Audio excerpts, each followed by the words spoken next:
Era Nochebuena.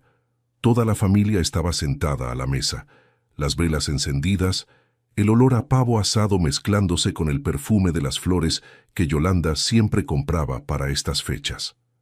Mi cuñado Gonzalo había abierto ya la segunda botella de vino. Los suegros discutían en voz baja sobre si el turrón era de Alicante o de Gijona. Los hijos de mi hermana Amparo, de 15 y 17 años, perseguían al perro por el pasillo entre risas. Todo era exactamente lo que debería ser una Nochebuena. Entonces vibró mi teléfono. Lo saqué del bolsillo sin pensar, convencido de que sería un cliente que no respetaba las fechas. Número desconocido. Descolgué.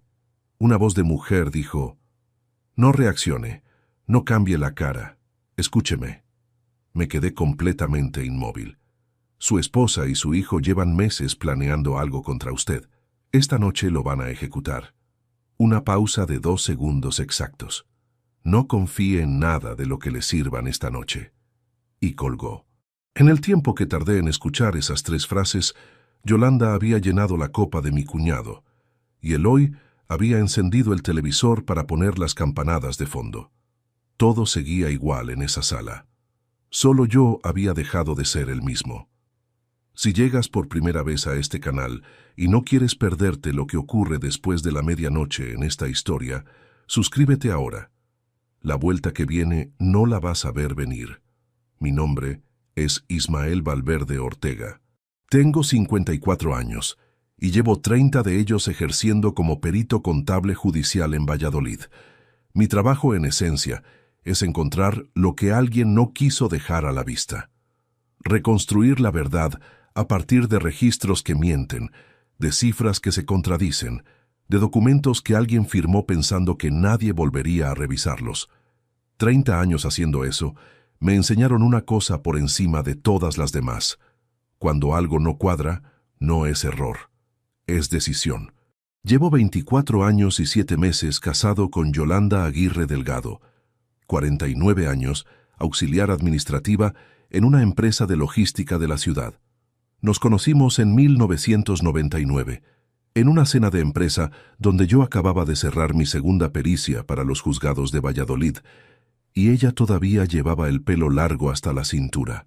Me enamoré de su forma de discutir, que era directa pero sin veneno, y de cómo pedía disculpas antes de que uno terminara de ofenderse. Eloy nació en julio de 2001. Fue desde el principio un niño callado y observador, de esos que formulan preguntas que no corresponden a su edad y luego se quedan en silencio, procesando la respuesta durante horas. Eso era mi familia. O lo que yo creía que era. Ahí sentado en la cabecera de mi propia mesa, con el teléfono todavía caliente en el puño. Guardé el móvil en el bolsillo despacio, con cuidado de no alterar ni un músculo de la cara. Había pasado media vida declarando ante abogados, fiscales y jueces, aprendiendo a transmitir exactamente lo necesario, ni más ni menos. Esa capacidad, que tantas veces me resultó útil en un estrado, nunca esperé que fuera a necesitarla en mi propio comedor el día de Nochebuena. «¿Estás bien?», me preguntó Yolanda desde el otro extremo de la mesa, con la cazuela de la ensaladilla todavía en la mano. «Sí», respondí. «Era un cliente, lo llamo mañana». Ella asintió sin más y siguió sirviendo. Eloy ni levantó la vista del teléfono. Gonzalo ya brindaba con su suegro por algo que yo no llegué a escuchar. La cena continuó como si nada hubiera cambiado. Solo yo sabía que todo había cambiado. Empecé a observarlos con la misma frialdad con la que analizo un balance contable, sin precipitarme, sin buscar confirmar lo que ya me habían dicho, solo mirando. Yolanda se movía con una naturalidad demasiado construida, como quien lleva semanas ensayando cómo debe comportarse en ese momento exacto. Hay una diferencia entre estar tranquila y aparentar estarlo, y yo llevaba años sentado frente a personas que no conseguían distinguir las dos cosas. Eloy era diferente. Mi hijo de 27 años, al que yo había pagado el máster en gestión empresarial, el alquiler del piso en la calle Recoletas y una ayuda mensual de 1.200 euros durante los últimos 3 años, porque decía que el mercado laboral no daba respiro. Estaba esa noche más cerrado de lo habitual. Comía despacio, sin apetito real, como alguien que tiene el estómago ocupado en otra cosa. En 2 ocasiones distintas, miró el reloj de pared con un disimulo que no era suficiente para alguien acostumbrado a leer a las personas. Y cuando Gonzalo contó un chiste que hizo reír a toda la mesa, Eloy solo sonrió. Una sonrisa que llegaba hasta los labios y no pasaba de ahí. Hay una diferencia entre reír y sonreír también, y yo ya no ignoraba ninguna diferencia. La cena avanzó durante casi 2 horas más. Arroz con leche, polvorrones, el mazapán que mi suegra había traído desde Toledo. Gonzalo, 52 años, ingeniero de caminos, contaba los pormenores de un viaje que había hecho ese verano a las Rías Baixas. Mi hermana Amparo, 49 años, lo interrumpía para añadir detalles que él olvidaba. Los chicos habían vuelto a sus teléfonos en el sofá. Los suegros tomaban anís en copas pequeñas junto a la ventana. Poco antes de las 11, Yolanda abrió una botella de cava.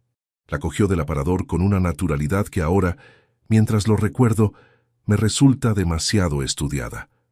La descorchó sin que nadie se lo pidiera y sirvió las copas empezando por los suegros, luego Gonzalo, luego Amparo, luego a mí. Alcé la copa, la acerqué a los labios y no bebí. La deposité sobre el mantel con el gesto de quien la deja reposar un momento antes del primer sorbo. Que se temple un poco, dije en voz baja. Nadie lo cuestionó. Yolanda tampoco. Durante los siguientes 40 minutos, estuve reconstruyendo mentalmente los últimos 3 meses. Los había vivido sin entenderlos del todo, como quien lee un informe contable al que todavía le faltan páginas. Pero ahora, con lo que esa voz me había dicho, las piezas empezaban a encajar de una forma que me revolvía el estómago. Recordé septiembre. Yolanda había propuesto actualizar la póliza del seguro de vida. Me dio argumentos razonables: la edad, la hipoteca pendiente, la conveniencia de tener todo en orden. Yo lo gestioné sin darle más vueltas. Recordé también que, en esa misma época, Eloy vino un domingo por la tarde con una urgencia que no le conocía. Me pidió que le avalara una deuda de 90.000 euros, acumulada entre créditos personales y lo que llamó vagamente pérdidas en inversiones. Yo me negué. Fue una conversación breve y tensa, que terminó con él saliendo por la puerta sin decir adiós. En aquel momento lo leí como orgullo herido. Esa noche lo estaba leyendo de otra manera. Y recordé octubre, cuando Yolanda insistió en reformar el cuarto térreo, la habitación que comunica interiormente con el garaje. Dijo que quería convertirlo en un pequeño estudio. Yo le respondí que lo dejáramos para el año siguiente. Ella no insistió más, pero aquella semana compré material de sellado y lo guardó en el trastero sin decirme nada. Yo lo vi por casualidad y no le di importancia. Esa noche sí se la daba. A las 11 menos cuarto, Yolanda se levantó de la silla con naturalidad y anunció que había dejado los mazapanes en el maletero del coche. Ahora vuelvo, dijo con la ligereza de quien va a buscar algo sin ningún peso. Me ofrecí a ir yo.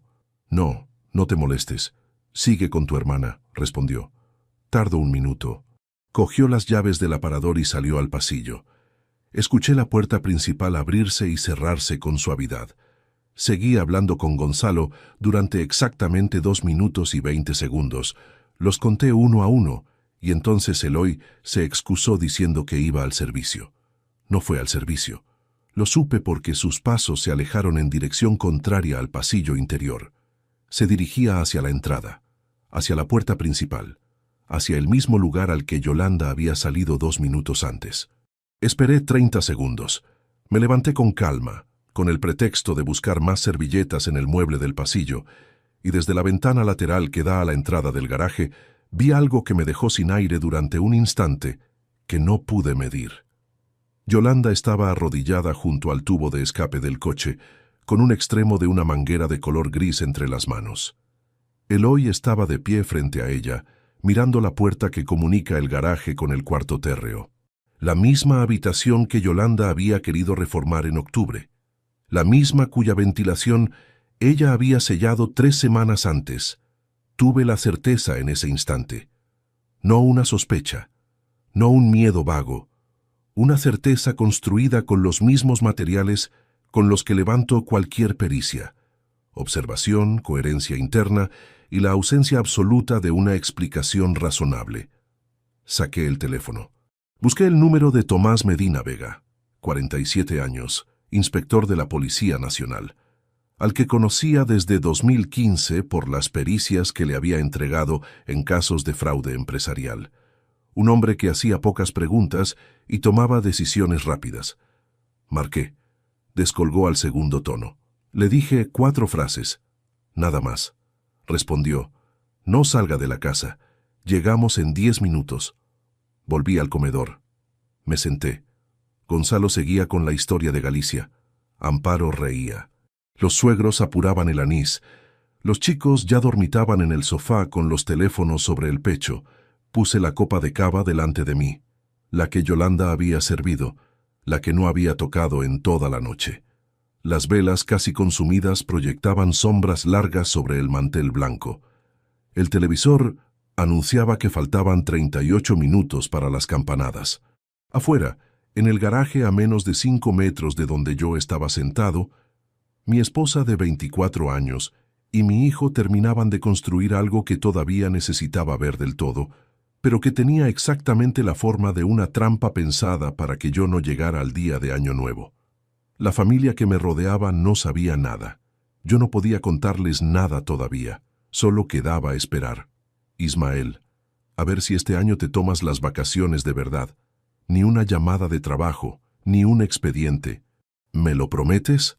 Yolanda lo decía cada agosto desde el año 2003, de pie en el umbral de la cocina con el delantal todavía puesto y una cuchara de madera en la mano, y yo siempre respondía lo mismo: que sí, que este año sí, que lo prometía, y cada año terminaba respondiendo algún correo en la terraza del apartamento de Santoña, mientras ella tomaba el sol 3 metros más allá sin decirme nada, porque así era Yolanda.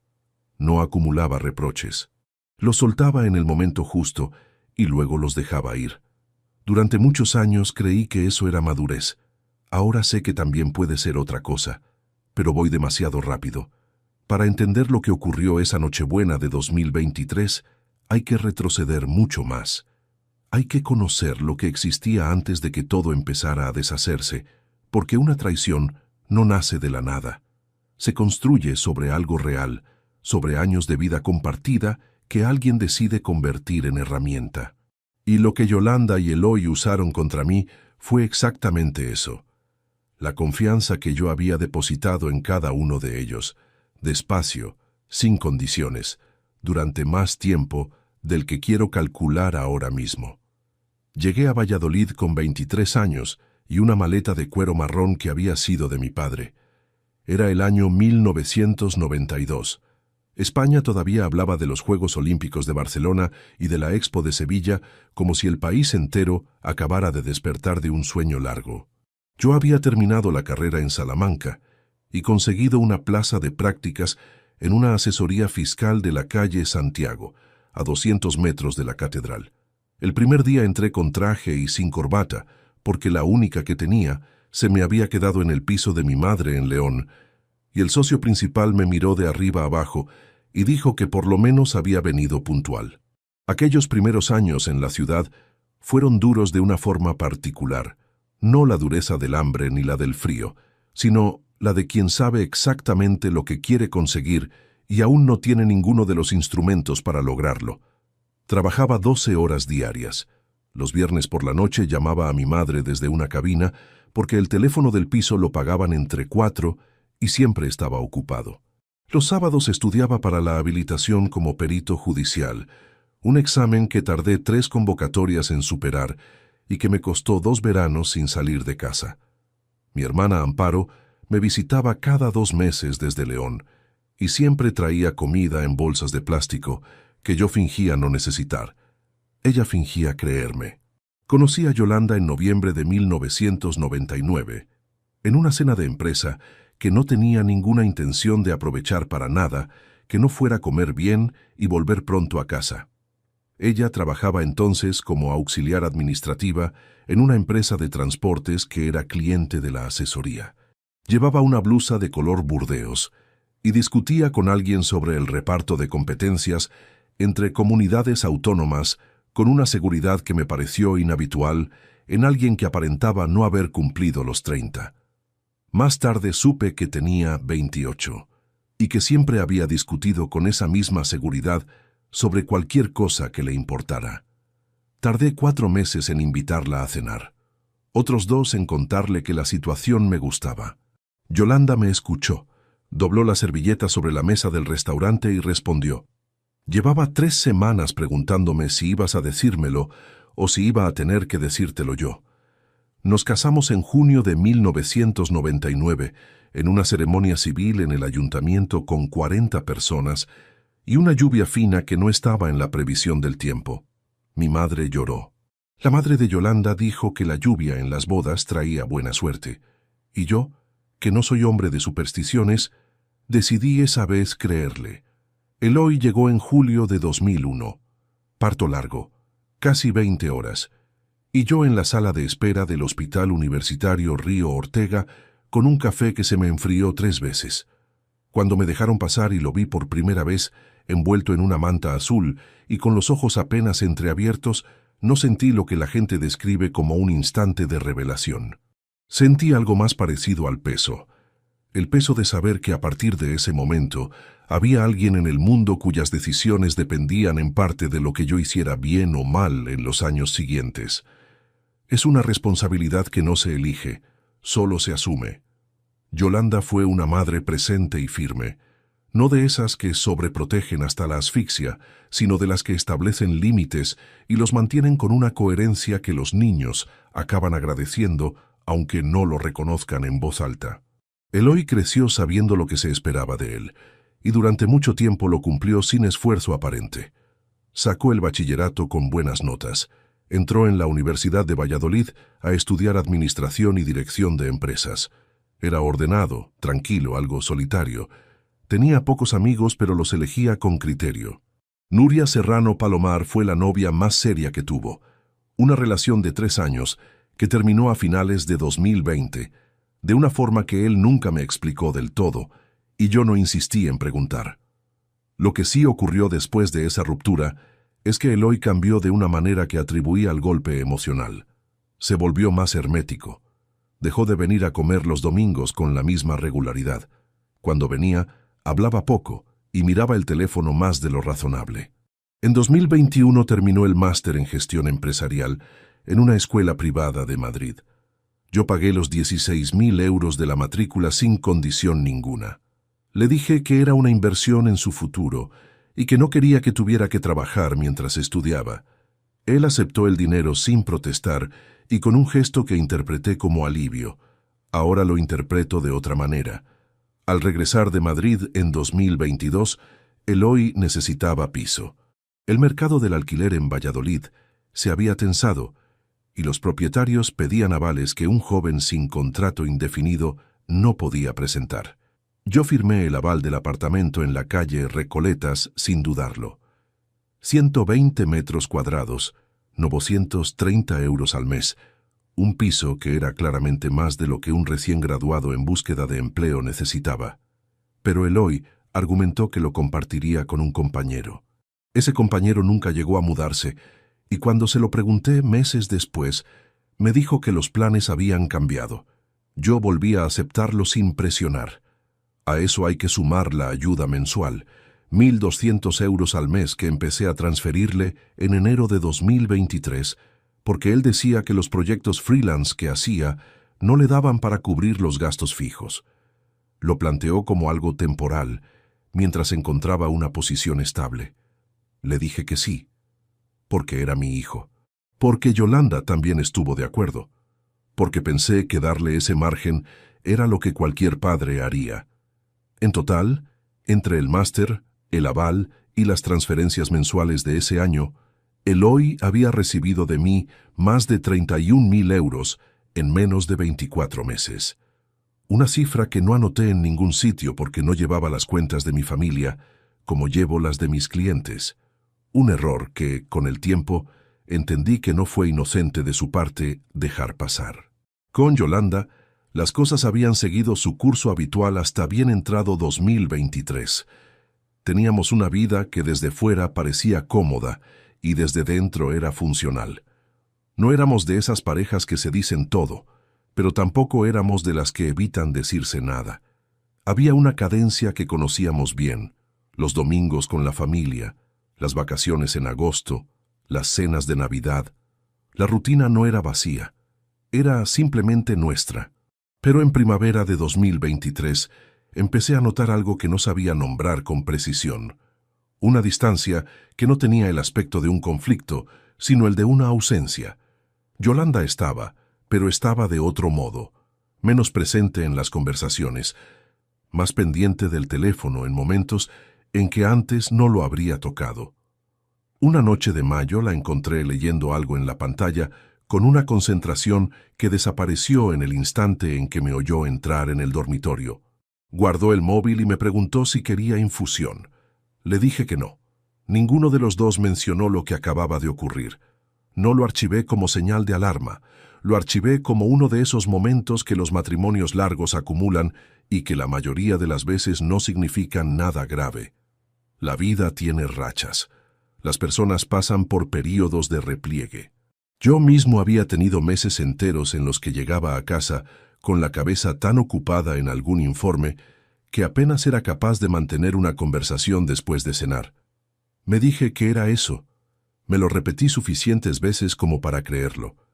Lo que no supe ver entonces, y que ahora veo con la claridad de quien ya conoce el final, es que aquella pantalla que Yolanda guardó en mayo tenía el nombre de Eloy en la parte superior del mensaje, y que la conversación que interrumpí sin saberlo llevaba ya varias semanas abiertas, y que lo que yo había leído como distancia conyugal era en realidad otra cosa completamente distinta, algo que estaban construyendo los dos, sin que yo tuviera todavía ningún motivo real para mirar en esa dirección. El domingo 12 de septiembre de 2023, Eloy apareció en casa sin avisar. Era poco después de la 1 del mediodía. Yolanda había salido al mercado y yo estaba en el despacho revisando un informe pericial para un caso de fraude societario que tenía que entregar el martes siguiente. Escuché la llave en la cerradura y pensé que era ella, que había vuelto antes de lo esperado. Pero los pasos por el pasillo eran más pesados y más rápidos que los de Yolanda, y cuando levanté la vista de los folios, Eloy estaba ya en el umbral del despacho con la cazadora todavía puesta y una expresión que no le había visto desde la época en que suspendió 2 asignaturas en el segundo año de carrera. «Necesito hablar contigo», dijo, sin saludo, sin rodeos. Le señalé la silla que hay frente a mi mesa. Se sentó en el borde, con los codos sobre las rodillas y las manos entrelazadas, el cuerpo entero inclinado hacia adelante, como alguien que lleva días cargando con algo y ha decidido que ya no puede seguir solo. Me contó que tenía deudas. No lo dijo así de directo al principio.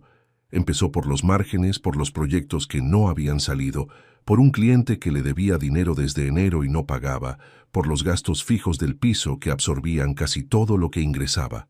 Yo escuchaba sin interrumpir, con esa costumbre de dejar que el otro agote su versión antes de formular ninguna pregunta. Es algo que aprendes después de años sentado frente a personas que mienten con convicción. La primera versión siempre tiene lagunas. Si esperas lo suficiente, el propio relato empieza a señalarlas. Cuando terminó, le pregunté a cuánto ascendían exactamente las deudas. Tardó un momento. Luego dijo la cifra: 90.000 euros.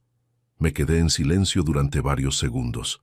90.000 euros no es el resultado de unos meses difíciles ni de un cliente moroso. Es el resultado de un patrón sostenido durante tiempo. Se lo dije. Le dije que esa cantidad no se acumulaba sola, que yo llevaba 30 años analizando estructuras financieras y que lo que me describía no cuadraba con los ingresos que él me había reportado, ni siquiera sumando los 12 meses de transferencias mensuales que yo ya le hacía. Eloy apretó los labios. Por primera vez desde que había entrado, desvió la mirada hacia la ventana. «Hubo inversiones que salieron mal», dijo. «No quiero entrar en detalles porque ya no tiene remedio.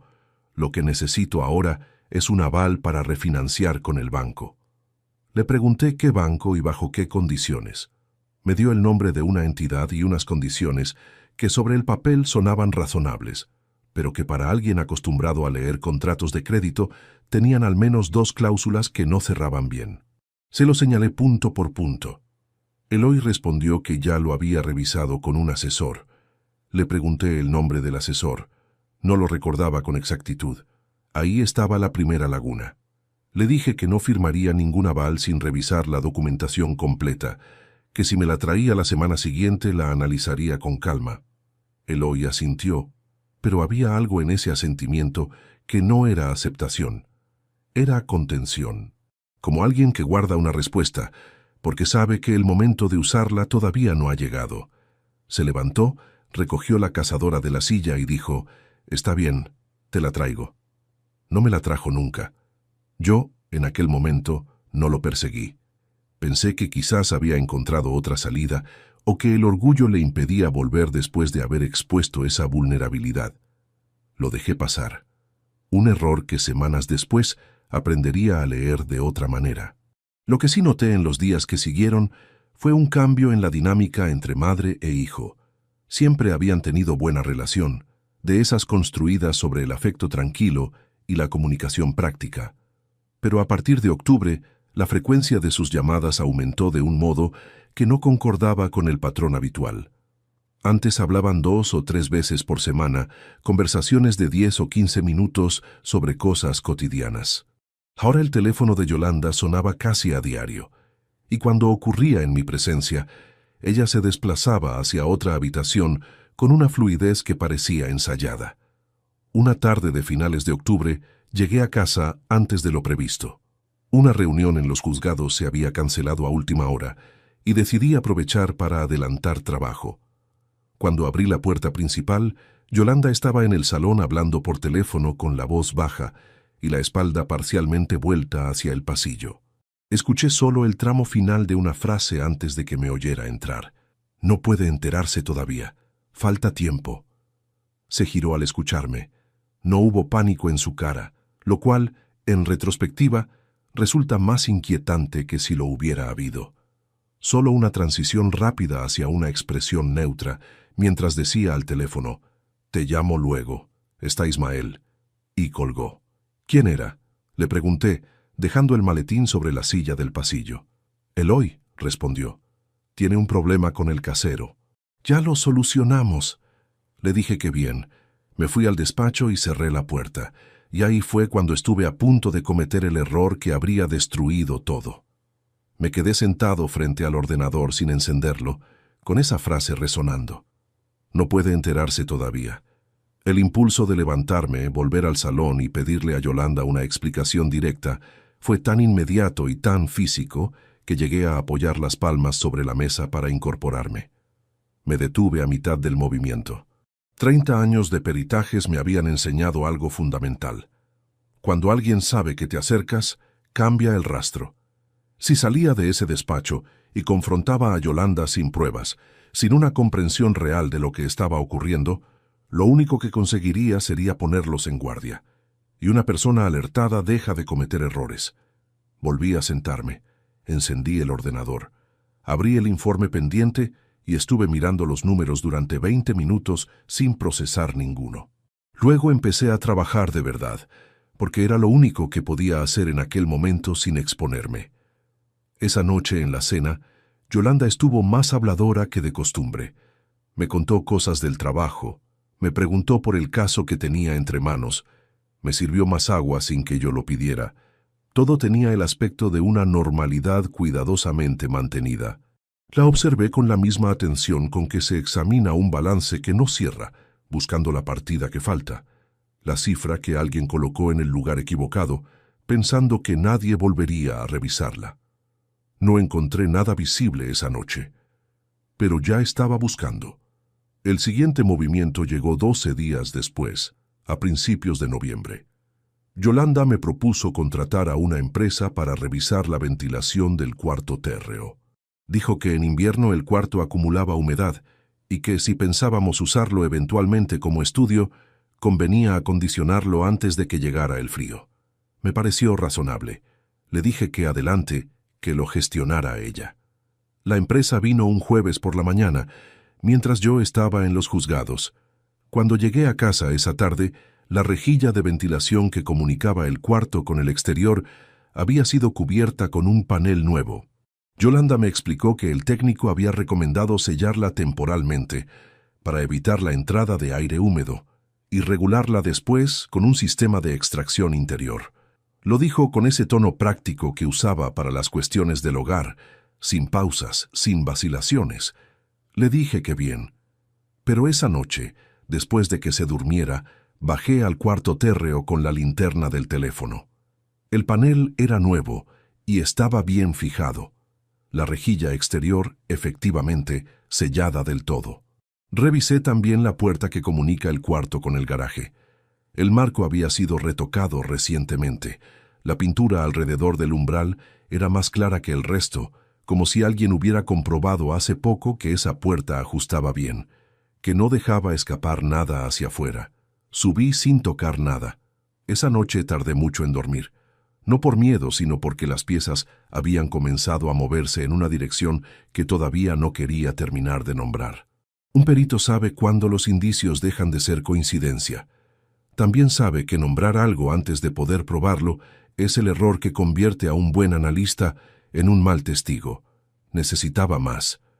Y entonces, 3 semanas antes de Navidad, el teléfono fijo del despacho sonó. No el móvil. El fijo cuyo número no aparece en ningún directorio público, pero sí consta en la documentación del piso de Eloy, donde yo figuraba como avalista y contacto secundario en caso de incidencia con el arrendador.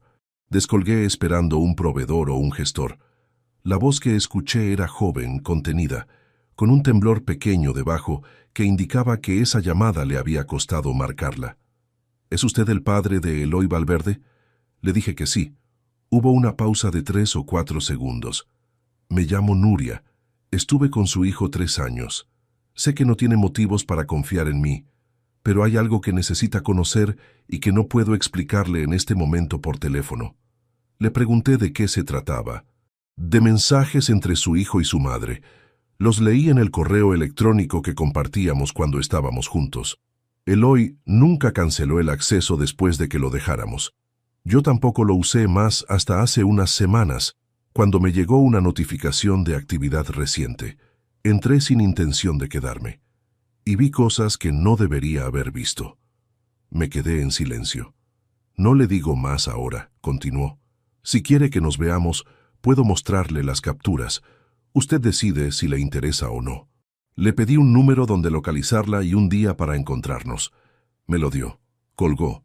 Permanecí unos instantes con el auricular en la mano, mirando el folio en blanco que tenía sobre la mesa.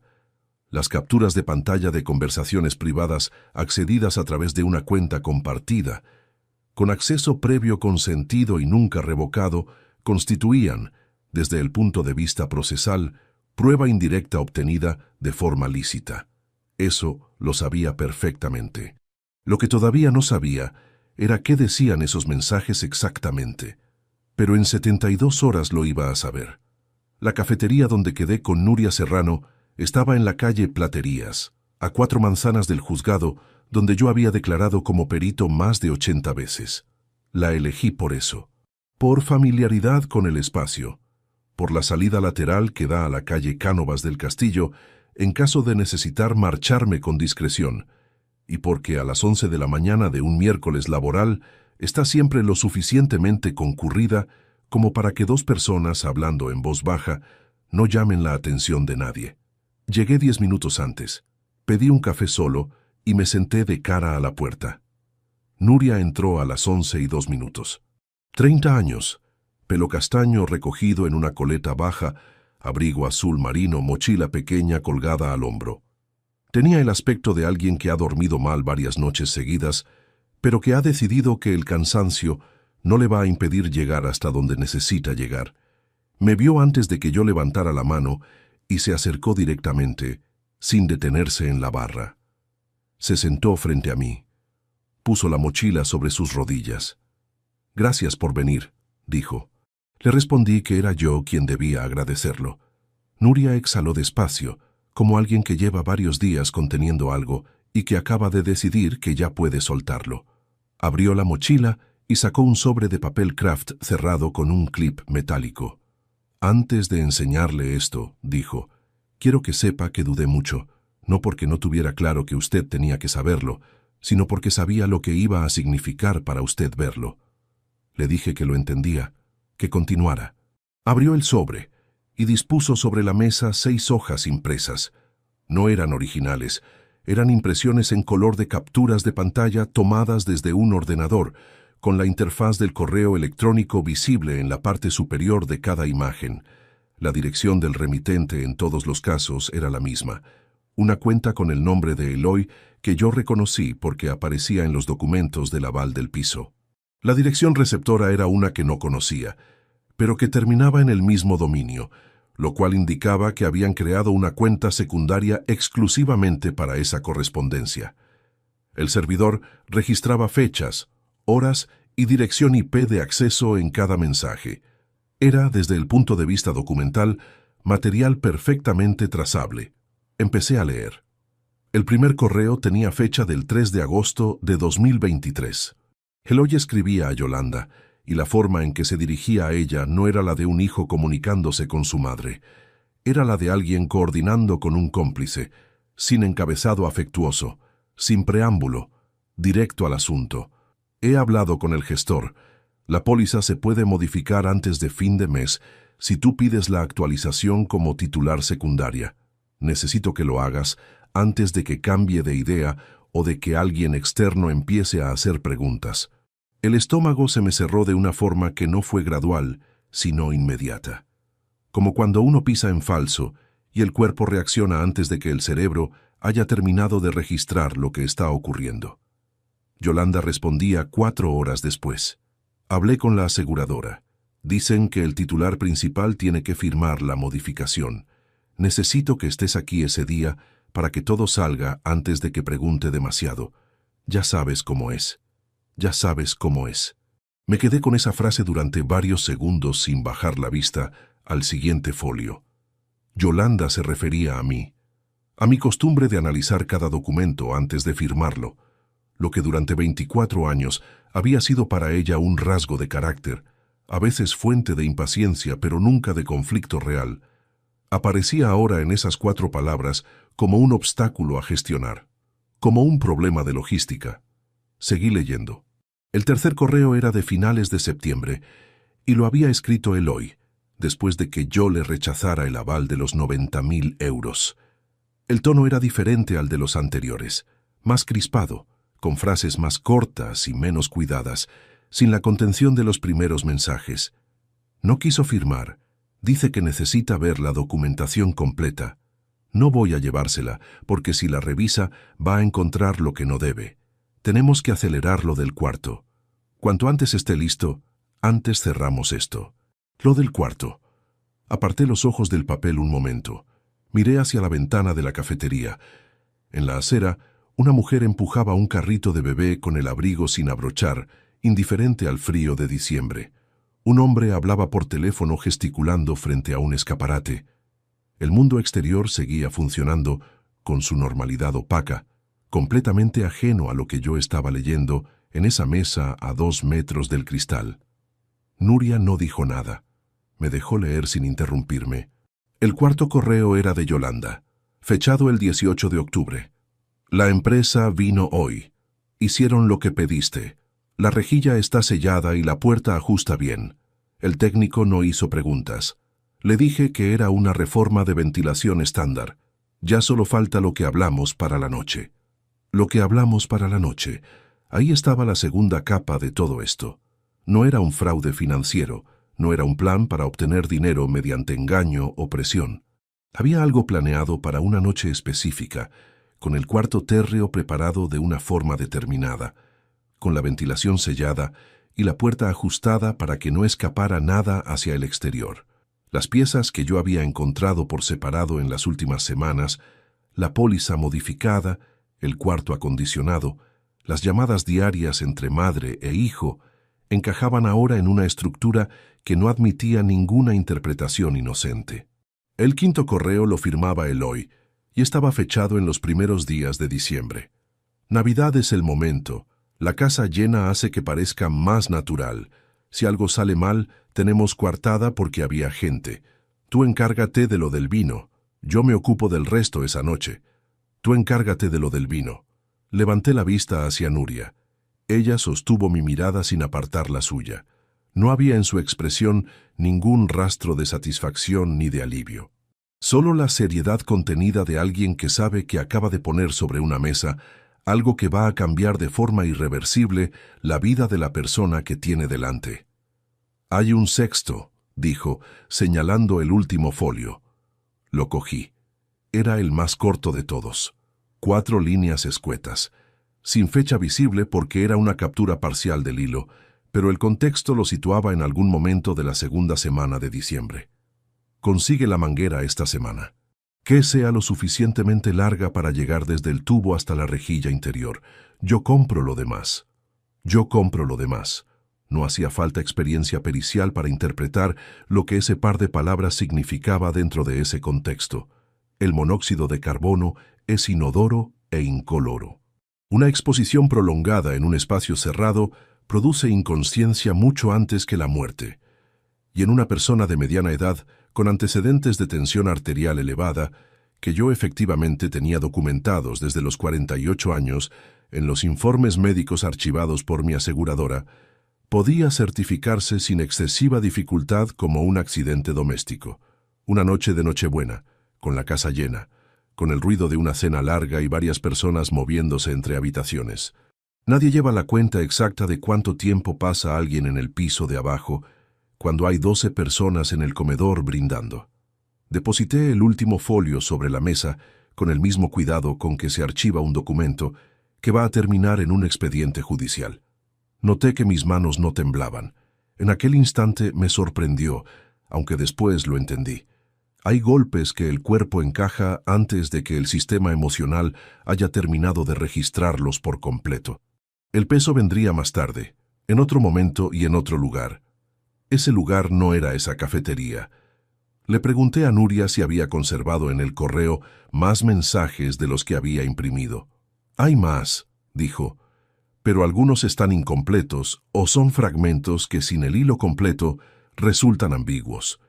Estos 6 son los que se entienden solos, los que no necesitan interpretación».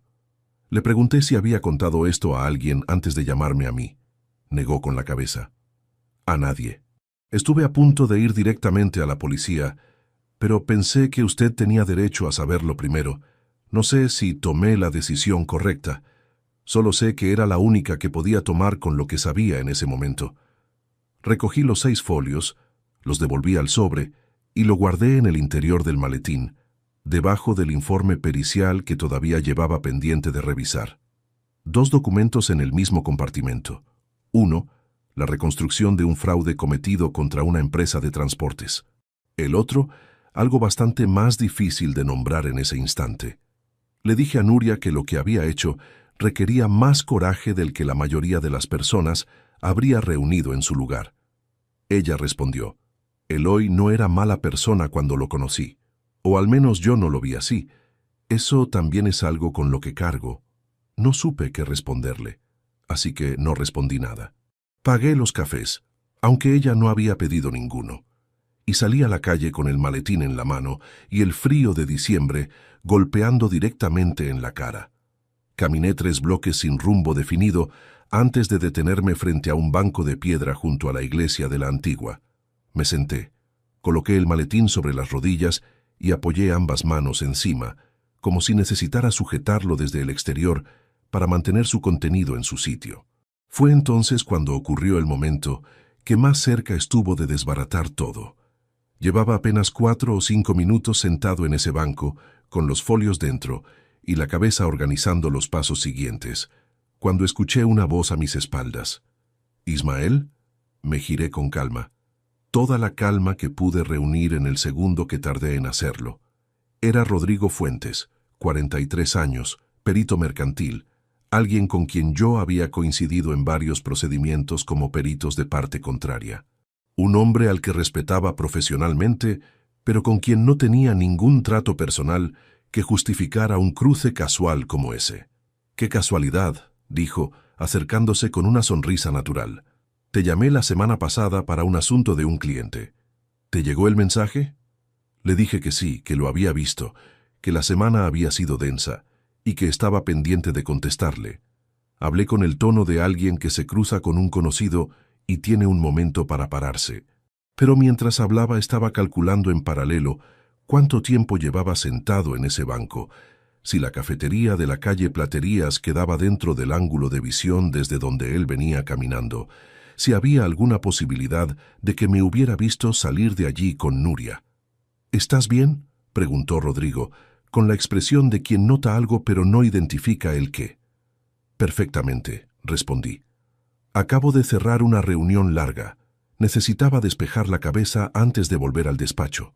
Asintió satisfecho con esa explicación. Hablamos 4 frases sobre el asunto por el que me había llamado. Acordamos que yo le respondería antes del fin de semana y se despidió con un gesto breve. Lo observé alejarse por la acera hacia la Plaza Mayor. Esperé a que doblara la esquina. Luego recogí el maletín. Me incorporé y tomé la dirección contraria hacia el despacho, con la certeza de que los 6 folios que llevaba encima constituían evidencia suficiente para confirmar que algo grave estaba planificado para la Nochebuena. Prueba de intención documentada, comunicación escrita entre los 2 implicados, descripción parcial del método. Pero el último correo mencionaba algo que Eloy iba a comprar además de la manguera, y esa parte todavía no la conocía.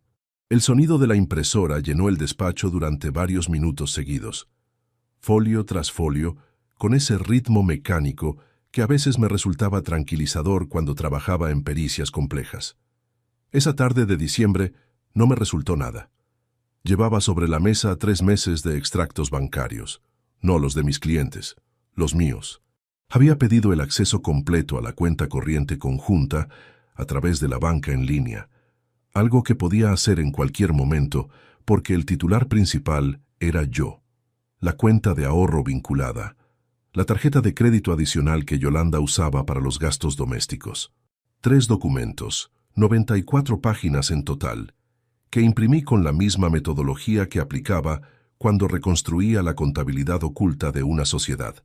Cronológico, por fuente, sin sacar ninguna conclusión hasta tener el cuadro completo. Los primeros 2 meses no mostraban nada fuera del patrón habitual: supermercado, farmacia, gasolina, la cuota del seguro del coche, la transferencia mensual a Eloy que yo ya conocía, los recibos de la comunidad, nada desplazado. Julio y agosto tampoco, salvo por una cosa: 4 cargos al mismo proveedor que no reconocí de inmediato. Intervalos irregulares entre ellos, no una suscripción periódica, sino compras puntuales. Los importes eran pequeños: 32 euros, 47, 29,50, 55. El nombre del establecimiento en el extracto aparecía abreviado: Pharma Solmed S.L. No era ninguna farmacia de las que frecuentábamos. Busqué el nombre completo y encontré un establecimiento de parafarmacia y productos de herboristería con dirección en la calle Gamazo, al otro extremo de la ciudad. A 17 minutos a pie de casa, a 4 de la empresa de logística donde trabajaba Yolanda. Ese dato no era definitivo por sí solo, pero señalaba en una dirección. Busqué la razón social de Pharma Solmed S.L. en el registro mercantil para verificar su actividad declarada. Para farmacia, complementos alimenticios, fitoterapia, preparados de venta libre. Abrí el catálogo público de su sitio web. En la sección de complementos para el descanso y la relajación encontré varios preparados a base de valeriana, pasiflora y extracto de amapola de California. Combinaciones frecuentes en formulaciones sin receta que en dosis concentradas producen sedación moderada, somnolencia y reducción de los reflejos. Sustancias no controladas, sin prescripción médica, sin rastro en una analítica estándar si no se buscan de forma específica. No eran veneno, pero combinadas con alcohol en cantidad suficiente en un hombre de 54 años con tensión arterial elevada que llevara varias horas sentado en una cena larga y caldeada, podían provocar un adormecimiento que pareciera el cansancio natural de una noche festiva. Lo suficiente para que alguien que bajara al cuarto térreo en busca de silencio o de algo olvidado tardara mucho más de lo normal en reaccionar ante cualquier cosa que comenzara a acumularse en el ambiente cerrado. Lo del vino. Eso era lo que Yolanda iba a gestionar. No una dosis única que levantara sospechas en caso de autopsia posterior. Pequeñas cantidades disueltas en algo que se sirve con naturalidad en una cena de Nochebuena. En una copa o en dos, a lo largo de la velada, sin que ninguno de los otros comensales notara diferencia alguna, porque el cava cubre muchas cosas y nadie lleva la cuenta exacta de cuánto ha bebido alguien cuando hay 12 personas en el comedor y las conversaciones se superponen.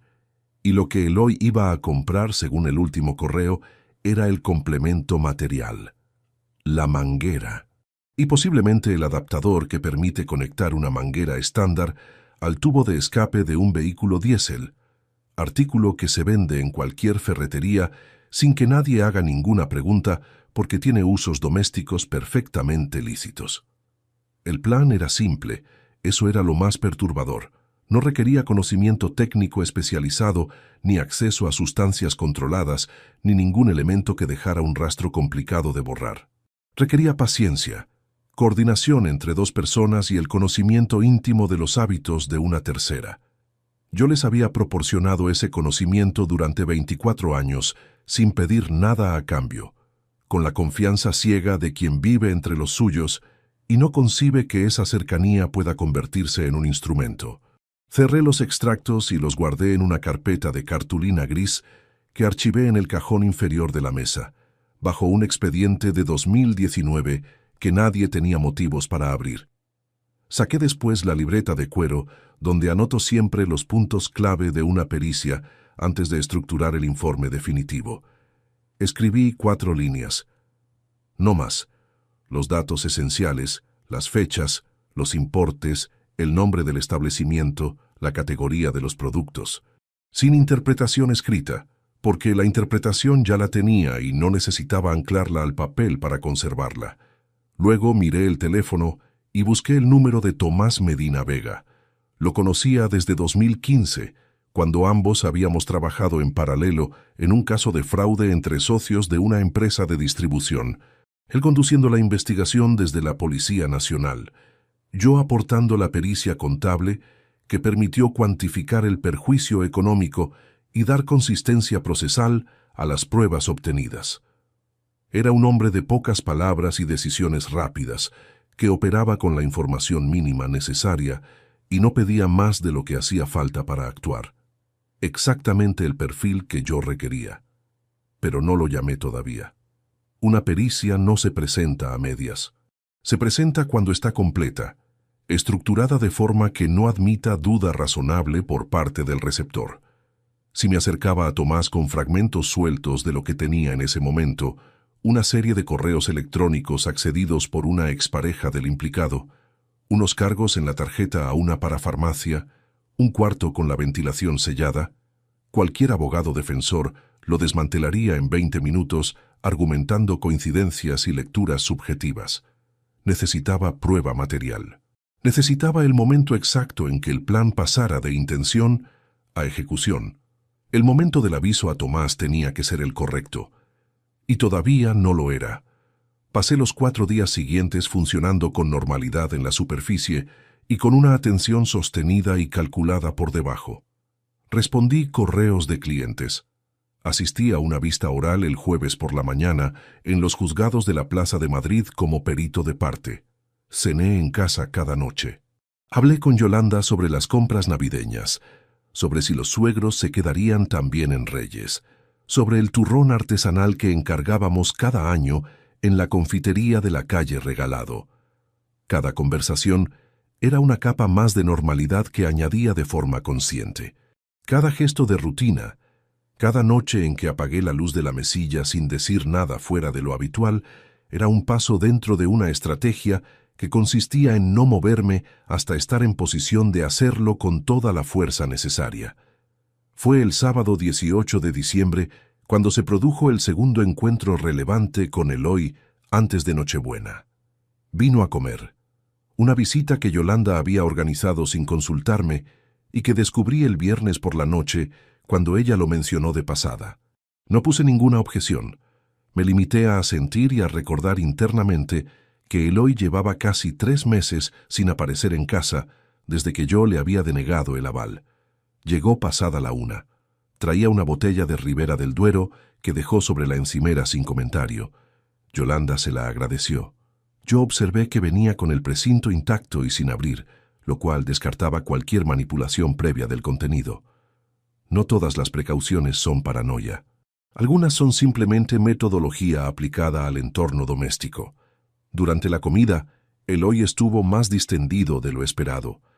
Habló sobre un proyecto de consultoría que decía haber retomado, sobre un cliente nuevo contactado a través de un conocido. Los detalles eran vagos, con la fluidez de quien ha preparado una respuesta sin preocuparse por la verificabilidad, porque confía en que el interlocutor no va a profundizar. Yo profundicé. Le pregunté el nombre de la empresa cliente. Tardó un momento antes de responder. Me dio un nombre genérico. Le pregunté en qué sector operaban. Respondió con algo impreciso sobre logística y distribución. Le pregunté qué tipo de consultoría le habían encargado exactamente. Eloy me miró a los ojos por primera vez en toda la comida. Reestructuración de procesos internos, dijo, con una calma que era idéntica a la que yo mismo usaba en los estrados cuando alguien intentaba hacerme perder el hilo de mis propias conclusiones. Interesante, respondí. Si necesitas referencias del sector, tengo contactos en varias empresas de distribución que llevan años trabajando conmigo. Te los paso cuando quieras. Sonrió. Ya lo tengo cubierto, gracias. Ahí cerró esa línea. Pero había visto lo que necesitaba. La ligera contracción alrededor de los ojos al formular yo la primera pregunta. La fracción de segundo de pausa antes de responder. La sonrisa al final, que era clausura y no apertura. Era inteligente. Pero no había pasado 30 años leyendo documentos construidos para ocultar cosas. Fue después del café cuando estuvo a punto de ocurrir algo que lo habría desbaratado todo. Me levanté de la mesa para recoger los platos y Eloy se ofreció a ayudar. Yolanda se quedó en el comedor con el teléfono. Los dos solos en la cocina, él junto al fregadero y yo colocando los platos en el lavavajillas, cuando dijo sin preámbulo, con la vista fija en el agua que corría, ¿tenéis pensado hacer algo diferente este año en Nochebuena? El tono era casual. La pregunta no lo era. Me detuve un instante con la mano en el borde del cajón del lavavajillas. Un instante que no podía durar más que eso, porque cualquier pausa más larga iba a resultar perceptible para alguien que ya sabía calibrar mis reacciones. Lo mismo de siempre, respondí. La familia, la cena. Ya sabes que nos gusta mantener la tradición. Claro, dijo, y cerró el grifo. No añadió nada más. Yo tampoco. Pero esa pregunta, formulada así, en ese contexto, no era de un hijo que siente curiosidad. Era la verificación de alguien que necesita confirmar que su objetivo estará donde tiene que estar esa noche. Una comprobación envuelta en conversación de sobremesa. Eloy se marchó poco después de las 4. Se despidió de Yolanda con un beso en la mejilla y de mí con un apretón de mano breve que duró exactamente lo necesario para no resultar frío. Lo vi tomar el ascensor desde el rellano y esperé a escuchar el motor descender hasta la planta baja. Volví al interior. Yolanda recogía la mesa del comedor. «Ha venido con mejor ánimo», dijo sin levantar la vista. «Sí», respondí. «Parece que las cosas le van mejor». Me fui al despacho con la excusa de un informe pendiente. Cerré la puerta. Me senté. Abrí la libreta de cuero y añadí 3 líneas nuevas debajo de lo ya escrito. La fecha del día, la pregunta de Eloy y la única conclusión que se desprendía de ella sin forzar nada. Los dos habían fijado el momento. Nochebuena no era una hipótesis de trabajo, era una fecha confirmada desde ambos lados del plan. Lo que todavía no sabía con exactitud era si Tomás Medina necesitaría más de lo que yo tenía para poder intervenir esa noche con suficiente base legal. Y si los 6 días que quedaban hasta el 24 de diciembre eran suficientes para conseguirlo. Ismael, Esto que me pides no es lo habitual en una revisión de fin de año, dijo Valentín Herrera Campos, con los lentes sobre la nariz y la carpeta abierta frente a él. Valentín tenía 56 años, 23 de ellos gestionando los asuntos jurídicos de mi despacho.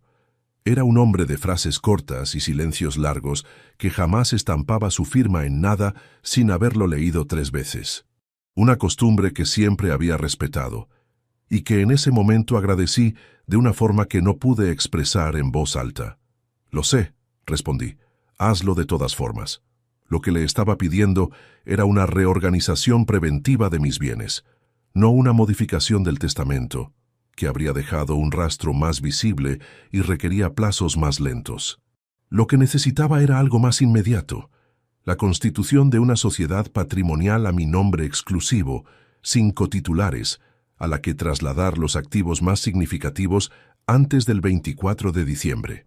Los 2 apartamentos en arrendamiento, el local comercial de la calle del Carmen y la cartera de inversión que yo administraba directamente.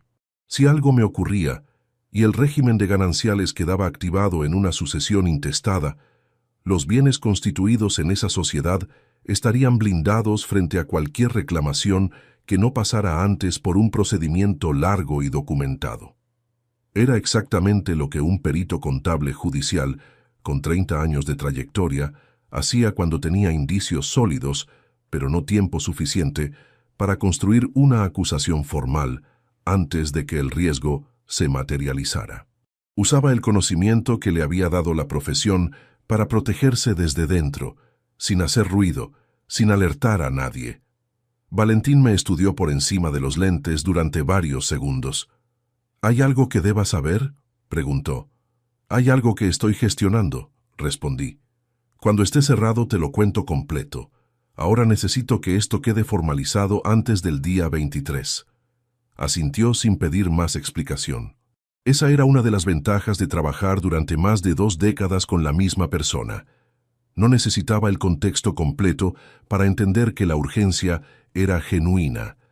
Salí de su despacho a las 6:30 de la tarde del lunes 19 de diciembre, con la garantía de que los trámites estarían completados en menos de 72 horas. 4 días antes de Nochebuena. Esa noche fue la primera en que no concilié el sueño. No por el miedo que cualquiera esperaría sentir en esa situación. Lo que me mantuvo despierto fue otra cosa. Una memoria que llegó sin que yo la convocara, alrededor de las 2 de la madrugada, cuando el piso estaba en silencio y la respiración de Yolanda al otro lado de la cama era lenta y completamente regular. Fue el verano de 2008. Yo llevaba meses trabajando en el caso más complejo que había abordado hasta entonces, un fraude societario con ramificaciones en 3 provincias que me había absorbido por completo. Horas interminables, fines de semana cancelados, cenas que se enfriaban sobre la mesa. Eloy tenía 7 años y Yolanda cargaba prácticamente sola con él durante toda esa etapa. Una tarde de julio llegué a casa pasadas las 11 de la noche, después de una sesión de declaración que se había extendido 8 horas seguidas. Sobre la mesa de la cocina había una hoja arrancada del bloc de la compra, con la letra apretada y regular que Yolanda siempre tuvo.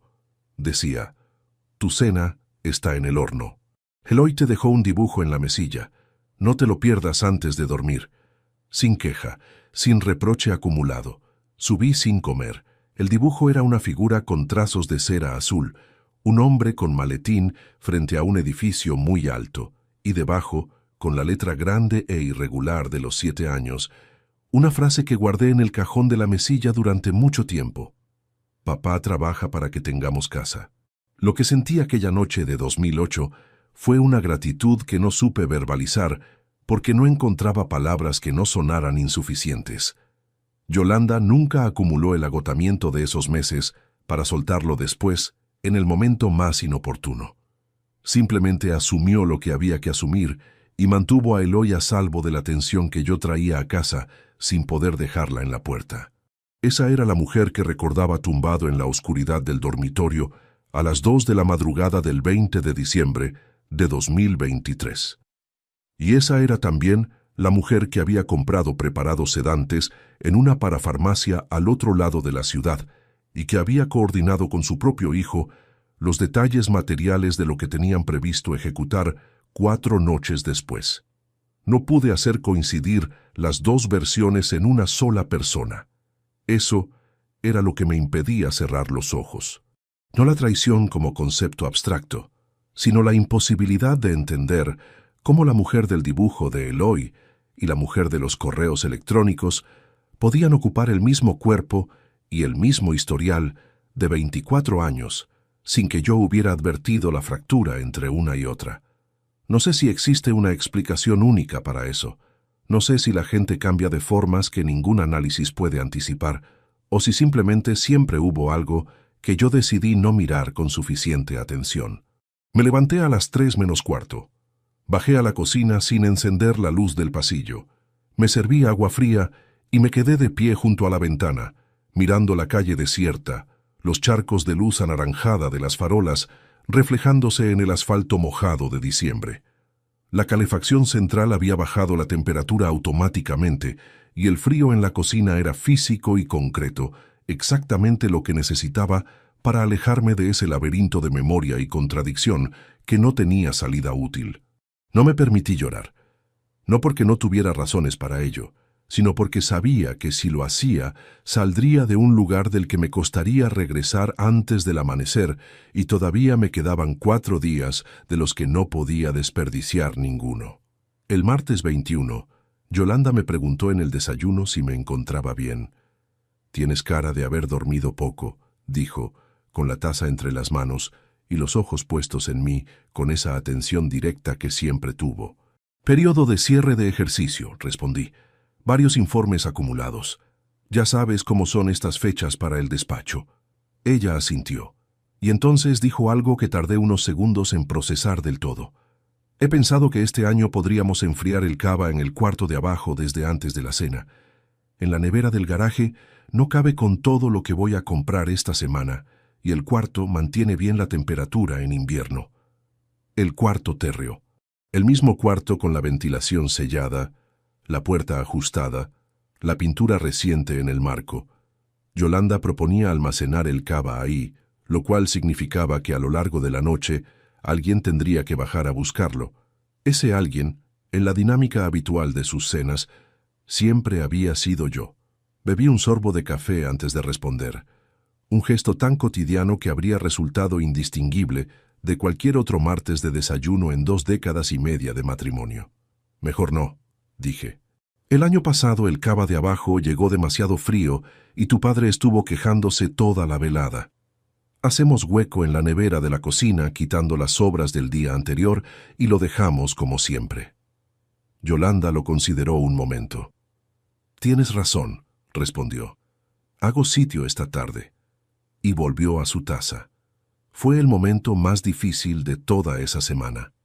No por la respuesta, que encontré sin apenas pausa aparente, sino por lo que implicaba que Yolanda hubiera planteado eso mirándome a los ojos, con ese tono de logística doméstica en nuestra cocina de siempre, como si fuera un detalle menor de organización y no el ajuste de última hora de un plan cuyo propósito yo conocía desde varios días antes. Esa tarde llamé a Nuria al número que habíamos acordado. Necesitaba saber si había encontrado mensajes adicionales en la cuenta compartida desde nuestra reunión. Quedamos en que si aparecía algo relevante, me lo haría llegar por un canal alternativo, que establecimos sin usar ninguno de los teléfonos habituales de ninguno de los dos. Cuando los canales ordinarios representan el riesgo, la única solución es construir uno nuevo. Eso también lo había aprendido en 30 años de pericias. Nuria dijo que revisaría esa noche y me avisaría antes del mediodía del día siguiente. El miércoles 22, Valentín me confirmó por mensaje que la constitución de la sociedad patrimonial había quedado registrada.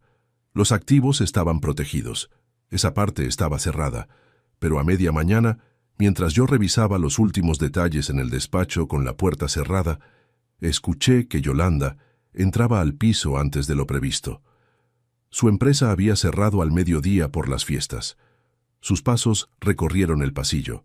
Se detuvieron frente a la puerta del despacho. 2 golpes suaves con los nudillos. «Pasa», dije. Abrió, me miró, y entonces su vista se desplazó hacia el ordenador, donde yo tenía abierto el documento de la reorganización societaria con el nombre de la nueva entidad visible en el encabezado de la página. Sentí cómo se me tensaba toda la espalda en el espacio de un segundo. Moví el cursor hacia la esquina de la pantalla con la lentitud de quien lleva horas frente al teclado y estira los dedos de forma mecánica. Minimicé la ventana antes de que ella pudiera leer más allá del encabezado. «¿Qué estás haciendo?», preguntó. «Cerrando el ejercicio anual», respondí. «Varios clientes con informes pendientes antes del 31. El mes de diciembre siempre acaba así de cargado». Yolanda me sostuvo la mirada 2 o 3 segundos más de lo necesario. Una pausa que en otro contexto habría pasado completamente desapercibida. «¿Quieres que te traiga algo? Voy a hacer la compra para la cena de mañana». Le pedí un café. Salió. Escuché sus pasos hacia la cocina. Abrí el documento y comprobé hasta dónde llegaba el encabezado que había sido visible antes de que yo lo minimizara. El nombre de la sociedad patrimonial. Solo eso. Sin descripción del objeto social ni listado de activos en pantalla en ese instante. Nada que señalara de forma inequívoca lo que había estado haciendo. Había sido muy cercano. Esa tarde Nuria me confirmó que no había aparecido ningún mensaje nuevo en el correo desde el último que me había mostrado. El plan no había necesitado más coordinación escrita porque los detalles ya estaban acordados. Eso significaba que lo que quedaba por ejecutar estaba en sus cabezas, no en ningún registro que yo pudiera añadir a lo que ya tenía. Era suficiente para lo que necesitaba hacer. Esa noche, mientras Yolanda dormía y el piso volvía a estar en silencio, tomé el teléfono y busqué el número de Tomás Medina. Era la última noche antes del 24, y lo que Tomás respondiera en los siguientes minutos iba a determinar si lo que yo había construido durante semanas era suficiente para que la ley actuara antes de que ellos lo hicieran. «Escucho», dijo Tomás Medina al tercer tono. Era la 1:17 de la madrugada del 23 de diciembre.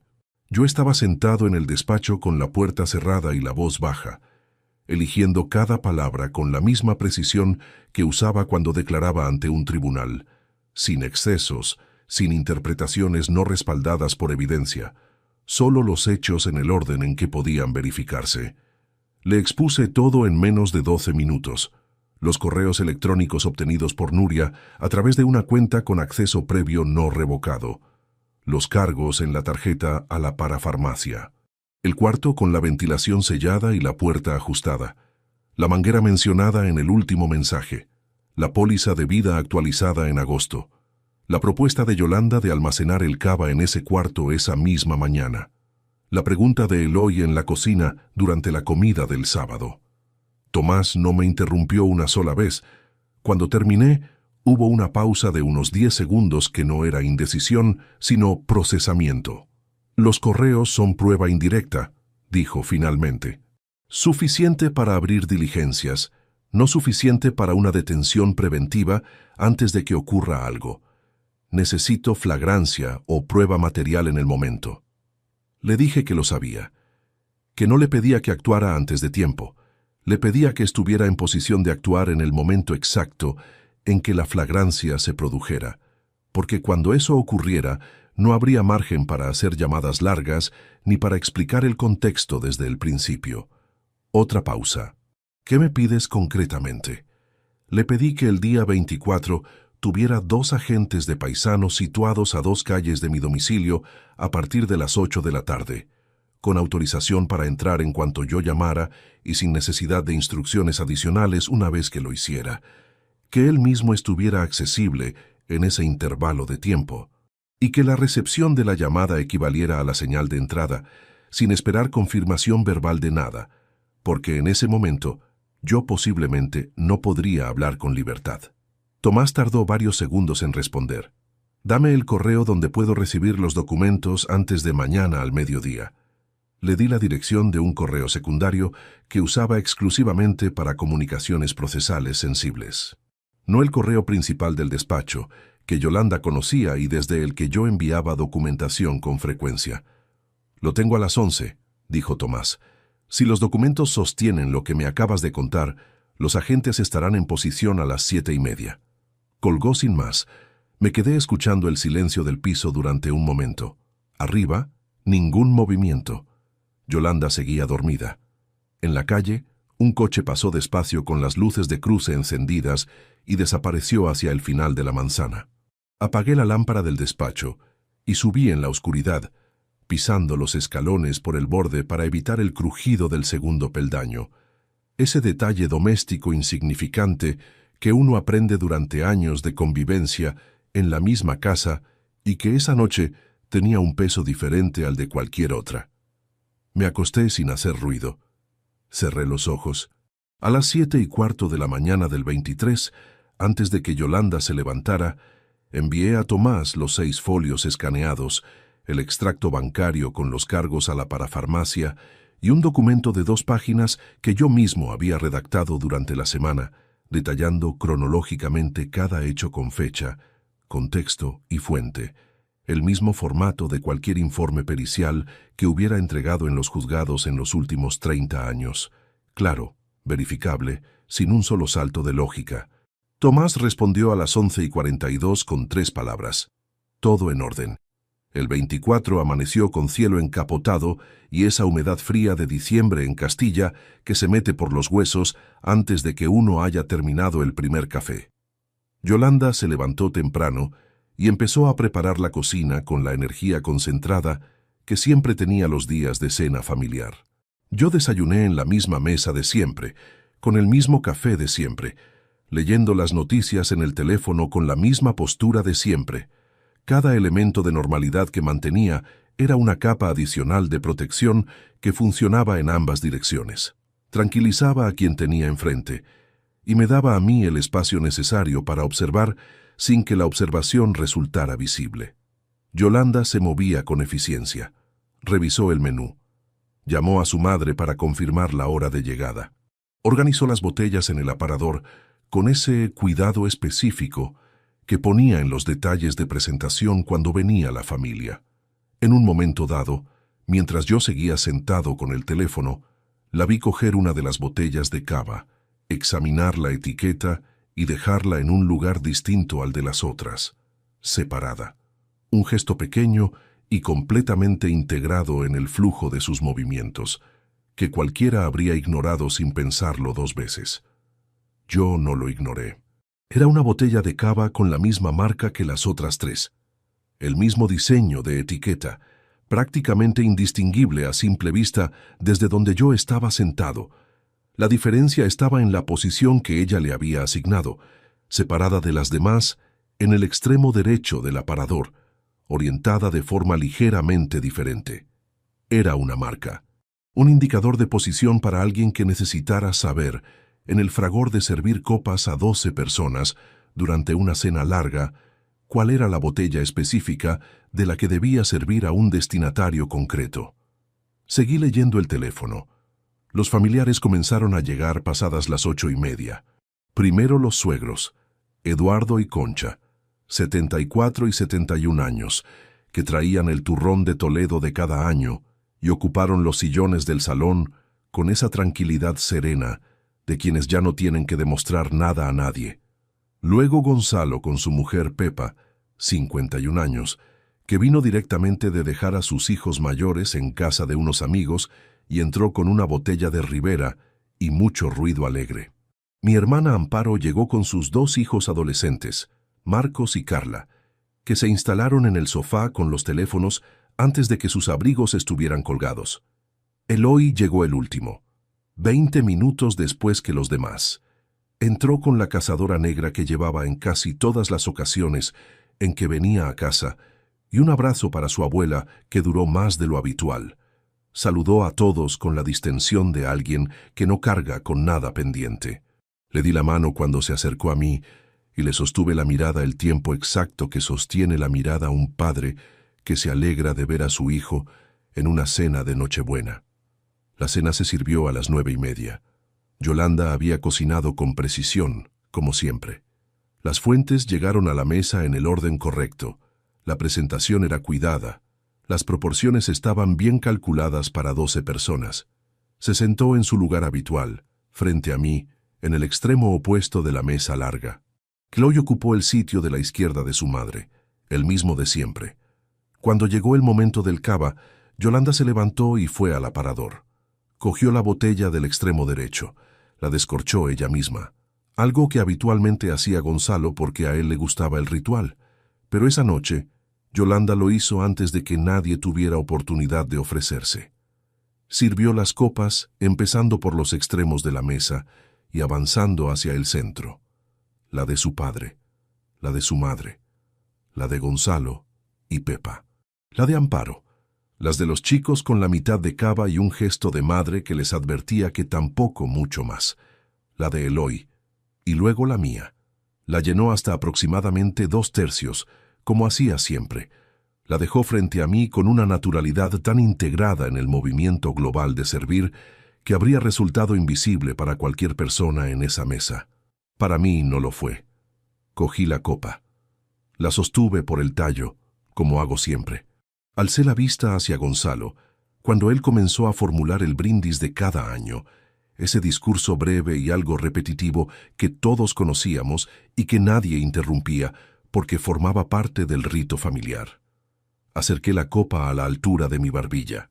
Choqué con la de Eduardo a mi izquierda, con la de Amparo a mi derecha, y no bebí. El momento en que eso estuvo más cerca de ser descubierto llegó 4 minutos después. Gonzalo, con el entusiasmo de los brindis cumplidos, señaló hacia mi copa y dijo con esa jovialidad que lo caracterizaba: «Ismael, que no has tocado el cava, ¿está malo el año?». Toda la mesa lo escuchó.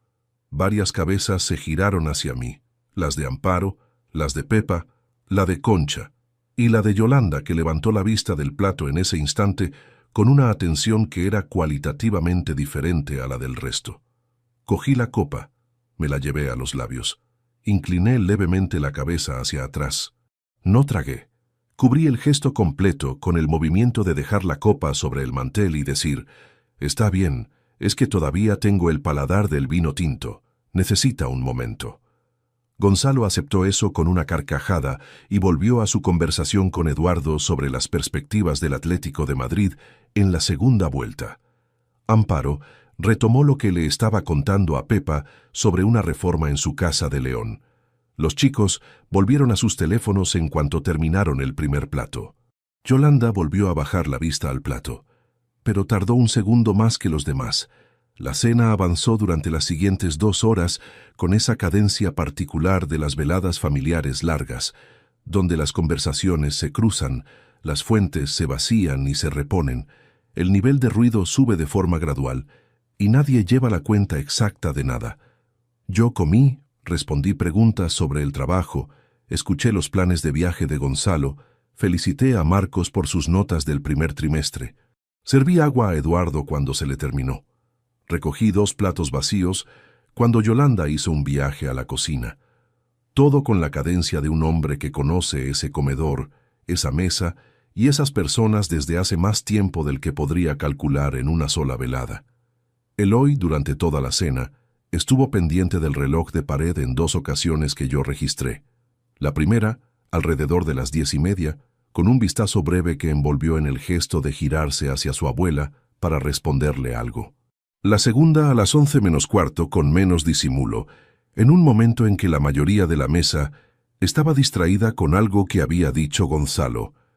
A las 11 en punto, Yolanda se levantó. «Ahora vuelvo», dijo, con esa ligereza de quien va a buscar algo menor. «Creo que dejé el mazapán en el maletero». Cogió las llaves del aparador. Salió por la puerta principal. Yo no me moví. Continué con la conversación que tenía con Amparo sobre los planes de los chicos para las vacaciones de enero. 2 minutos y 20 segundos después, Eloy dejó la servilleta sobre la mesa y dijo que iba un momento al servicio. Sus pasos tomaron la dirección equivocada.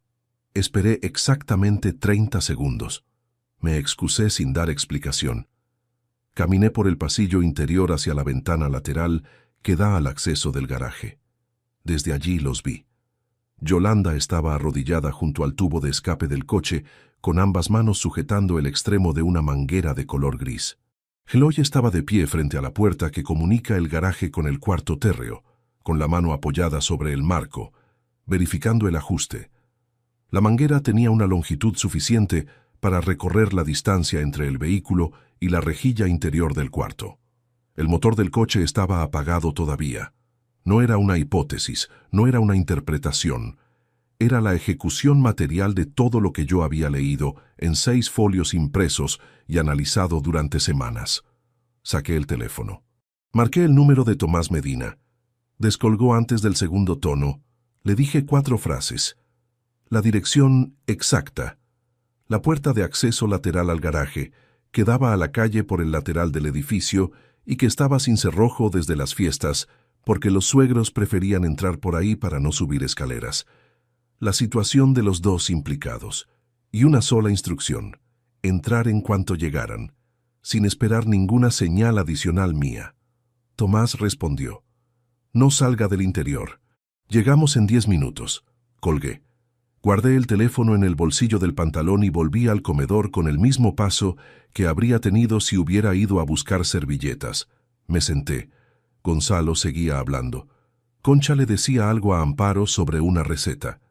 Los chicos se habían quedado dormidos en el sofá con los teléfonos sobre el pecho, exactamente igual que en todas las nochebuenas anteriores.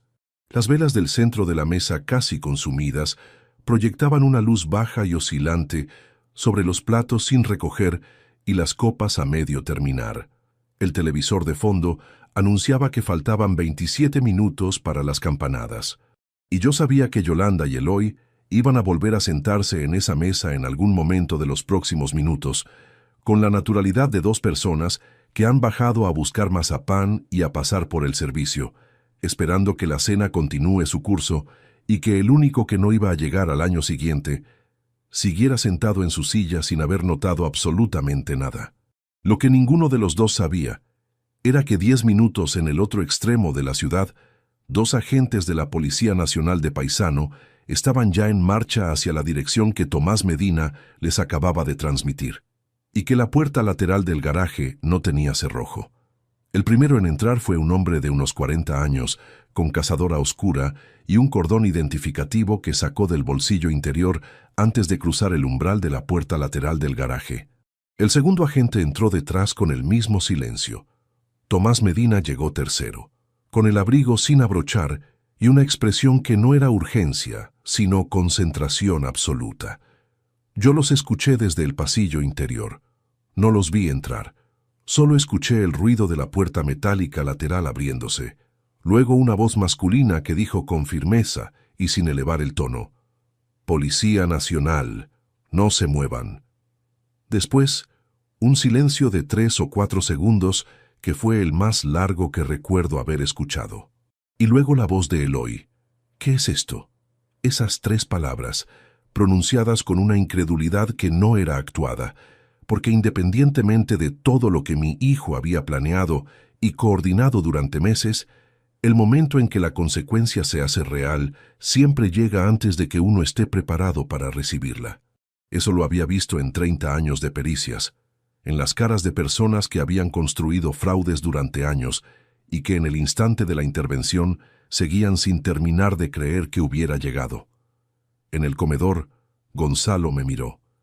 «¿Qué ha pasado?», preguntó, con la copa todavía en la mano y la sonrisa del brindis todavía sin terminar de borrarse. «Quédate aquí», le dije, a él y a todos los que había en esa mesa. Me levanté y fui hacia el garaje. Lo que encontré al entrar fue una imagen que llevo grabada con una precisión que el tiempo no ha suavizado. Yolanda estaba de pie junto al lateral del coche, con las manos visibles a los costados, la manguera gris en el suelo a sus pies, el tubo de escape del vehículo a menos de 1 metro. El primer agente estaba frente a ella.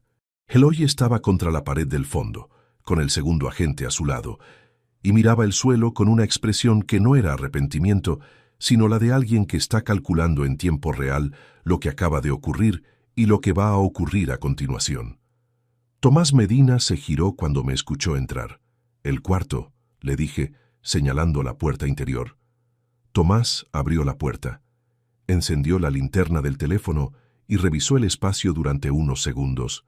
La rejilla sellada, el panel nuevo sobre el muro, el marco retocado. Todo exactamente como yo lo había descrito en el documento que le había enviado la mañana anterior. Se giró hacia mí y asintió brevemente. Fue en ese momento cuando Yolanda habló por primera vez desde que los agentes habían entrado. Ismael. Solo eso. Mi nombre. Con una voz que no tenía el registro de quien pide clemencia ni el de quien intenta negociar.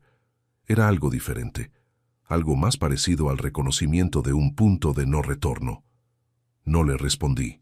Me quedé donde estaba, en el umbral entre el garaje y el pasillo interior de la casa, y la miré durante varios segundos con la misma calma con que se examina el folio final de un informe antes de firmarlo. Sin rabia, sin necesidad de decir nada que no estuviera ya dicho por la presencia de 3 agentes de la Policía Nacional en mi garaje la noche de Nochebuena. Eloy no me miró en ningún momento de lo que siguió. El proceso fue ordenado y sin dramatismo. Tomás instruyó a los agentes. Se procedió a la lectura de derechos, las esposas, la llamada al juez de guardia para la instrucción de las diligencias. Uno de los agentes recogió la manguera en una bolsa de evidencias.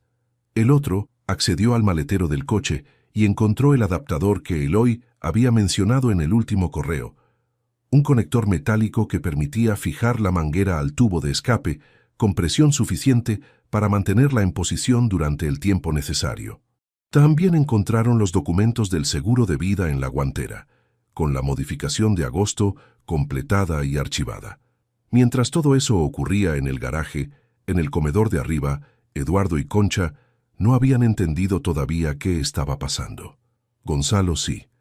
Lo vi en su cara cuando salí del pasillo a hablar brevemente con él antes de que los agentes subieran a tomar declaración inicial a los testigos presentes. Amparo tenía los brazos alrededor de sus hijos adolescentes, con ese gesto instintivo de quien protege sin saber exactamente de qué. Le pedí a Gonzalo que se quedara con los suegros y con los chicos en el salón. Le dije que era importante que nadie tocara las copas ni las botellas de la mesa, porque iban a ser recogidas como parte de las diligencias. La botella del aparador también, añadí, la que está en el extremo derecho. Gonzalo me miró sin preguntar nada más. Asintió y volvió al salón. Un técnico del equipo de Tomás llegó 20 minutos después para recoger las copas y las botellas. La copa que Yolanda me había servido a mí, que yo no había tocado más allá del gesto del brindis, se depositó en una bolsa numerada junto con la botella del extremo derecho del aparador. El análisis posterior confirmaría la presencia de una mezcla de valeriana en concentración elevada, extracto de pasiflora y un derivado de amapola de California en cantidad suficiente para producir sedación moderada en un hombre adulto de mi peso y complexión, combinada con el alcohol natural del cava, a lo largo de una cena de 2 horas o más. Exactamente lo que había encontrado en los cargos de la tarjeta a la parafarmacia de la calle Gamazo. Esa semilla, plantada en un extracto bancario de agosto que yo había impreso en silencio, una tarde de diciembre, había llegado hasta donde tenía que llegar. La familia se marchó pasada la medianoche. Los suegros los llevó Gonzalo en su coche. Amparo se fue con los chicos después de abrazarme durante más tiempo del habitual, sin decir nada, porque no había nada que decir que no fuera superfluo. Los agentes terminaron con las diligencias iniciales y sellaron el garaje y el cuarto térreo como escena preservada. Tomás fue el último en marcharse. Antes de salir, se giró en la puerta principal y dijo: «Hiciste bien en no moverte antes. Con lo que tenías esta noche hubiera sido suficiente para hundir el caso en un juzgado si algo hubiera salido distinto». Le dije que lo sabía. Cerré la puerta. El piso estaba en silencio completo por primera vez en muchas horas. Los platos a medio recoger, las copas de vino tinto en la mesa, las sillas desplazadas de su posición por el movimiento de la noche, las velas apagadas, con un hilo de humo fino que ya se había disuelto. El televisor apagado antes de que llegaran las campanadas. Me senté en la cabecera de la mesa, en mi sitio de siempre. Delante de mí estaba la copa de cava que Yolanda había llenado, intacta, con el líquido todavía a 2/3, exactamente como ella la había dejado antes de levantarse a buscar el mazapán. La copa que al principio de la noche había colocado frente a mí con la naturalidad de quien lleva 24 años sirviendo en esa mesa. La misma copa que yo había acercado a los labios en el brindis sin beber, delante de 12 personas, con la mano completamente firme. No la toqué. La miré durante un tiempo que no pude medir con precisión. Lo que ocurrió en los días y semanas siguientes tuvo la frialdad ordenada de quien ha decidido que el dolor no puede administrarse de forma eficiente si uno se permite sentirlo todo de una vez. Así que lo fui dosificando, en pequeñas cantidades, en los momentos en que podía permitírmelo, sin que interfiriera en lo que todavía había que hacer. El 26 de diciembre me reuní con Valentín Herrera en su despacho. Le presenté el cuadro completo. Él escuchó sin interrumpir, con esa costumbre suya de esperar a que uno termine antes de decir nada. Cuando terminé, abrió la carpeta que tenía sobre la mesa y empezó a trabajar. Lo primero fue la revocación del aval del apartamento de la calle Recoletas. Notificación formal enviada al arrendador con copia a Eloy, con un plazo de 90 días para que el contrato quedara respaldado por un garante diferente o para que se extinguiera la relación arrendaticia. Lo segundo fue la cancelación de la transferencia mensual de 1.200 euros, con efecto inmediato a partir del mes de enero. Lo tercero fue la documentación de todas las cantidades aportadas en los últimos 2 años. 16.000 euros del máster, los avales acumulados y las transferencias mensuales de 2023. Un total de 31.400 euros, escritos por extenso en el encabezado de un documento notarial que Valentín preparó en formato de carta de cierre de obligaciones voluntarias, sin insultos, sin recriminaciones, solo números, fechas y firma. Ese documento se lo entregué a Eloy en persona el 3 de enero de 2024, en la sala de espera de la notaría de la calle Ferrari, donde habíamos quedado a través de su abogado de oficio.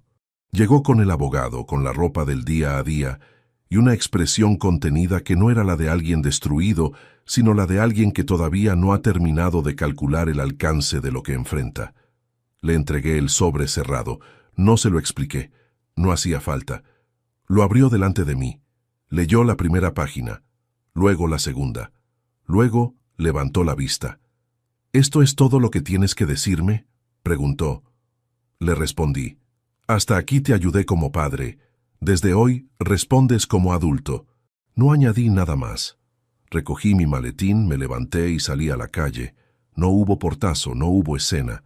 Solo el sonido de mis pasos sobre el suelo de mármol de la notaría y la puerta cerrándose detrás de mí, con el peso normal de una puerta que no tiene motivos para cerrarse de otra forma. No he vuelto a verle desde ese día. El procedimiento judicial avanzó durante los meses siguientes. Yolanda y Eloy fueron procesados por tentativa de homicidio con alevosía, con la circunstancia agravante de parentesco contemplada en el artículo 104 del Código Penal. Las pruebas eran sólidas. Los correos electrónicos, la manguera con el adaptador, el análisis toxicológico de la copa y la botella, el sellado del cuarto, los cargos en la parafarmacia, la póliza modificada en agosto. La acusación contaba con todo lo necesario para sostener el caso sin depender de ningún testimonio que pudiera retractarse. El juicio se celebró el otoño siguiente. No voy a detallar cada sesión, porque eso es otro relato y no es el que me corresponde contar aquí. Lo que sí diré es que en ningún momento de ese proceso actué movido por la necesidad de ver a nadie destruido. Actué porque la alternativa era no hacer nada, y no hacer nada habría significado que lo que ocurrió en ese garaje la Nochebuena de 2023 quedaba sin consecuencias para nadie salvo para mí. Hay cosas que no se pueden dejar pasar, no por venganza, sino porque dejarlas pasar sería la única forma real de perder. Me pregunté muchas veces durante esos meses si había señales que yo podría haber visto antes. Si en algún momento de los 24 años anteriores hubo algo que me indicara que Yolanda era capaz de llegar hasta ese punto. La respuesta honesta es que no lo sé. Puede que hubiera señales que no supe leer. Puede que no las hubiera. Puede que las personas sean capaces de recorrer caminos que nadie habría anticipado, ni ellas mismas, hasta que las circunstancias construyen un corredor lo suficientemente estrecho como para que solo quede una dirección posible. No soy capaz de juzgar eso con la objetividad que requeriría. Lo que sí sé es lo siguiente. La noche de Nochebuena de 2023, a las 11:04, yo estaba sentado en la cabecera de mi mesa con una copa en la mano y 12 personas a mi alrededor. Ninguna de ellas sabía lo que yo sabía. Ninguna sabía lo que estaba ocurriendo a menos de 10 metros, al otro lado de la pared del pasillo. Y yo serví el vino, sostuve la copa, respondí cuando me hablaron, recogí platos y escuché el relato de viajes que no me importaban, durante 2 horas, con la misma calma con que uno atraviesa un procedimiento que ha preparado durante semanas. Eso no me hace mejor persona que nadie. Solo me dice que los 30 años que invertí aprendiendo a leer lo que otros intentaban ocultar, acabaron sirviéndome en el único momento en que de verdad importaba. Hubo una cosa que encontré meses después, mientras vaciaba el despacho de casa para trasladarme a un piso más pequeño en el otro extremo de la ciudad. En el cajón de la mesilla de noche que había sido mía durante 24 años, dentro de un libro que no había abierto en años, apareció un papel doblado en 4 partes. Lo desplegué sin saber lo que era. Era un dibujo a ceras azules, una figura con maletín frente a un edificio muy alto. Y debajo, con la letra grande e irregular de los 7 años, una frase escrita hace más de 16. Papá trabaja para que tengamos casa. Lo guardé de nuevo en el cajón y cerré el cajón por última vez.